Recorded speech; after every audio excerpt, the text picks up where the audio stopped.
एक बार की बात है, एक बहुत बड़ा नेता एक साधु के छोटे से आश्रम में गया, क्योंकि उसने बहुत सुना था उस साधु के बारे में और उसके मन में आया कि मैं एक बार जाकर के देखता हूं कि लोग इतनी तारीफ क्यों करते हैं उसकी। तो जब वो उस आश्रम में गया तो वहां पर एक छोटा सा कमरा था जहां पर एक कालीन बिछा हुआ था। वहां पर कुछ लोग बैठे हुए थे नीचे और साधु जी सामने बैठे हुए थे। कुछ सवाल जवाब चल रहा था। तो जैसे ही वो अंदर गया, वो अकेला नहीं था, उसके साथ में 4 बॉडीगार्ड्स भी थे और उसको ये आदत थी कि जहां पर भी वो जाता था लोग अपनी जगह से खड़े हो जाते थे, उसकी तरफ देखते थे, हाथ जोड़ते थे, अपना सर झुकाते थे। लेकिन यहां पर ऐसा कुछ भी नहीं हुआ। साधु ने उसकी तरफ देखा तक नहीं, क्योंकि वो साधु किसी के सवाल का जवाब दे रहे थे। लेकिन नेता को इस बात पे गुस्सा आ गया। नेता को लगा कि ये मेरी बेइज्जती है। तो उस नेता ने साधु की बात को बीच में ही काटते हुए थोड़ा गुस्से से कहा, मैं आपसे कुछ कहना चाहता हूं। साधु ने उसकी तरफ देखा और बोले, आप थोड़ी देर रुकिए, पहले मैं इनके सवाल का जवाब दे लूं, उसके बाद में मैं आपसे बात करूंगा। तब तक अगर आप चाहें तो आप बैठ सकते हैं। बस साधु का इतना कहने की देर थी। नेता का चेहरा गुस्से से लाल हो गया और फिर उसने अपना सारा गुस्सा उस साधु के ऊपर निकाल दिया। अभी तक वो नेता बहुत ही तमीज से बात कर रहा था, यानी कि आप कह करके बात कर रहा था। अब वो तू तड़ाक पे उतर आया। नेता ने उस साधु को कहा, तुझे पता भी है मैं कौन हूं और तू किससे बात कर रहा है? साधु ने उसकी तरफ देखा और कहा, मुझे इससे कोई फर्क नहीं पड़ता कि आप कौन हैं, लेकिन आप जो कोई भी हैं, अगर आप चाहते हैं कि मैं आपके सवाल का जवाब दूं या आपसे बात करूं तो आपको कुछ देर रुकना होगा। और साधु के ये कहते ही नेता गुस्से से पागल हो गया और वहीं सबके सामने चीखने चिल्लाने लग गया, अब मैं तुझे तेरी असली औकात दिखाऊंगा। तूने मुझसे पंगा लेकर के ठीक नहीं किया है। तुझे पता भी है मैं तेरे बारे में क्या सोचता हूं।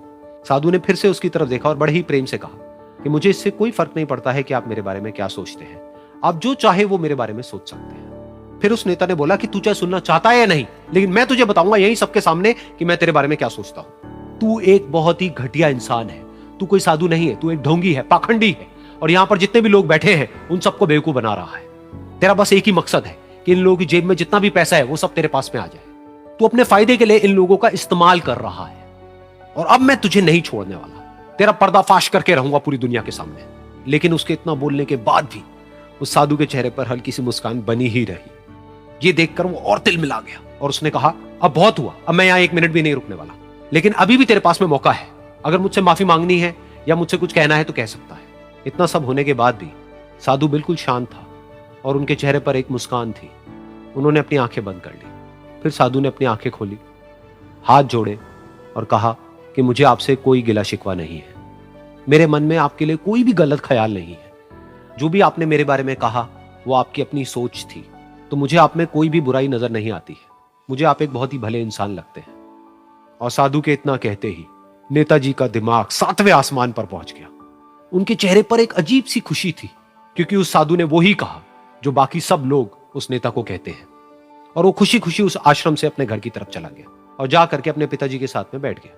उसके पिताजी की आंखें बंद थी और वो ध्यान में थे। पूरी जिंदगी उन्होंने सिर्फ लोगों की सेवा करी और बदले में कुछ भी एक्सपेक्ट नहीं किया। तो थोड़ी देर बाद जब उन्होंने अपनी आंखें खोली और देखा अपने बेटे को अपने साथ बैठे हुए, तो उनके बेटे के चेहरे पर आज एक अजीब सी खुशी थी जो आज से पहले उन्होंने कभी नहीं देखी थी। फिर उसने एक एक करके सब कुछ बताया कि आज क्या हुआ, किस तरह से वो आश्रम गया, वहां पर क्या हुआ, उसने क्या कहा, उन्होंने क्या कहा। तो जब इसके पिताजी ने पूरी बात सुनी तो थोड़ा सा मुस्कुराए और अपने बेटे को देख करके बोले कि उन्होंने तुम्हारी तारीफ नहीं करी है, क्योंकि उन्होंने वो नहीं कहा कि जो तुम हो, उन्होंने वो कहा कि जो वो खुद है। और तुमने जो भी कुछ उनको कहा वो नहीं कहा कि जो वो है, बल्कि तुमने वो कहा जो तुम खुद हो। यही बात वेदों में भी कही गई है, यथा दृष्टि तथा सृष्टि। ये दुनिया तुम्हें वैसी नहीं दिखती है जैसी कि ये दुनिया है। ये दुनिया तुम्हें वैसी दिखती है जैसे तुम खुद हो। जिसकी नजर जैसी है उसके लिए ये दुनिया वैसी ही है। तो अगर तुम अपनी दुनिया को बदलना चाहते हो तो उसका सिर्फ एक तरीका है, अपनी नजर को बदलो।